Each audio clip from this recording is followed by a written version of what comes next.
Corona virus की दुनिया में लगभग 200 कैंडिडेट वैक्सीन तैयार हो रही हैं। ऐसे में कई वैक्सीन कैंडिडेट ट्रायल के एडवांस स्टेज में हैं, जिनमें से 3 भारत में हैं। स्वास्थ्य मंत्री ने वैक्सीन को लेकर दिए गए बयान में कहा कि भारत में 3 वैक्सीन पर काम चल रहा है, जिनमें से एक फेज 3 ट्रायल में पहुंच गई है। देख रहे हैं कि इस समय जबकि दुनिया में लगभग 200 वैक्सीन कैंडिडेट्स काम कर रहे हैं, इन 200 वैक्सीन कैंडिडेट्स में लगभग 151 कैंडिडेट्स प्री क्लिनिकल फेज में है, प्री क्लिनिकल ट्रायल्स के फेज में है। लगभग 40-42 के करीब ये क्लिनिकल ट्रायल्स के फेज में है। अगर हम इन सब में पूरे दुनिया में गिनती करें तो 9 वैक्सीन कैंडिडेट्स ऐसे हैं जो कि क्लिनिकल ट्रायल्स के फेज 2 और फेज 3 में है, यानी स्लाइटली एडवांस्ड स्टेजेस में है। इन दुनिया के 9 वैक्सीन कैंडिडेट्स में से 3 भारत के अंदर हैं, और वो 3 भारत में जो हैं उनमें से एक फेज 3 के अंदर जा चुका है और 2 फेज 2 के एडवांस स्टेजेस में है। इन सब के आधार पर हमारे को ये उम्मीद है कि जैसे नया वर्ष प्रारंभ होगा उसके बाद कभी भी हमारे को ये वैक्सीन्स जो हैं ये देश में मिलने की संभावना है। साथ ही उन्होंने ये उम्मीद भी जताई कि अगले साल भारत में ये तीनों वैक्सीन कभी भी उपलब्ध हो सकती हैं। साथ ही उन्होंने ये भी बताया कि केंद्र सरकार के अगले साल 25 करोड़ लोगों तक वैक्सीन पहुंचाने का क्या प्लान है।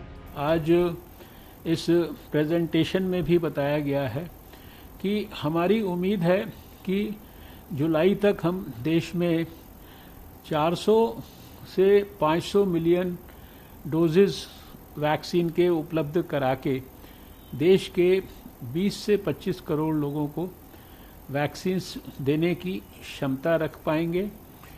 उस क्षमता के अनुरूप, संभावित क्षमता के अनुरूप जो तैयारियां करनी हैं, किन किन लोगों को, किन किन सेक्शंस को सोसाइटी के प्रायोरिटाइज करना है, और वो भी सब कुछ साइंटिफिक दृष्टि से, उसके लिए सारे वर्ल्ड का जो स्ट्रैटेजी है उसको, चाहे वो centre for disease control US हो, चाहे वो विश्व स्वास्थ्य संगठन हो, उसको अध्ययन किया जा रहा है।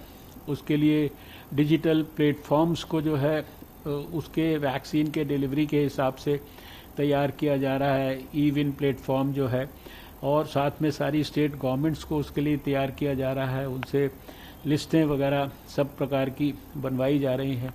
और हमारे को इसके लिए जो कुछ तैयारी करनी है, जो कोल्ड चेन का इक्विपमेंट है, दूसरी जो नॉन वैक्सीन इक्विपमेंट्स हैं, कोई सिरिंजेस हैं, दूसरी चीज़ें, यानी हर स्तर पर बहुत विस्तार से तैयारियां हो रही हैं।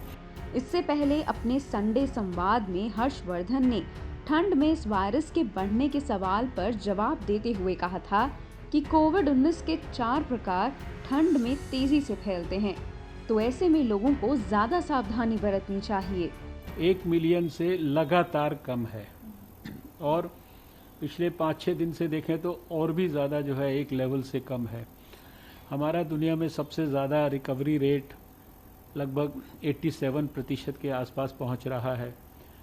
हमारा फटाया में सबसे 1.53% के करीब है। अभी भी हम 1 मिलियन से ज़्यादा रोज़ टेस्ट कर रहे हैं। 1927 लेबॉर्ट्रीज हमने देश भर में क्रिएट कर दी हैं। लाखों की तादाद में सब प्रकार के बेड्स देश में क्रिएट हो गए हैं, क्वारंटाइन सेंटर्स। बता दें, देश में मौजूदा समय में 2 स्वदेशी वैक्सीन ह्यूमन क्लिनिकल ट्रायल के दूसरे चरण में हैं। इसमें से पहली वैक्सीन भारत बायोटेक और आईसीएमआर के सहयोग से विकसित की जा रही है, जबकि दूसरी वैक्सीन जायडस कैडिला बना रही है। इसके अलावा पुणे की सीरम इंस्टीट्यूट ने कोविड-19 वैक्सीन के लिए एस्ट्राजेनेका के साथ भागीदारी करार किया है, जिसके तहत ऑक्सफोर्ड द्वारा विकसित वैक्सीन भारत में बनाई जाएगी। इस वैक्सीन का भी दूसरे और तीसरे चरण का ह्यूमन क्लिनिकल ट्रायल चल रहा है। भारत में अब कोरोना वायरस के मामले 71,75,881 हो गए हैं। 62,00,000 27,296 रिकवर्ड केसेस हैं और 8,38,729 एक्टिव केसेस हैं।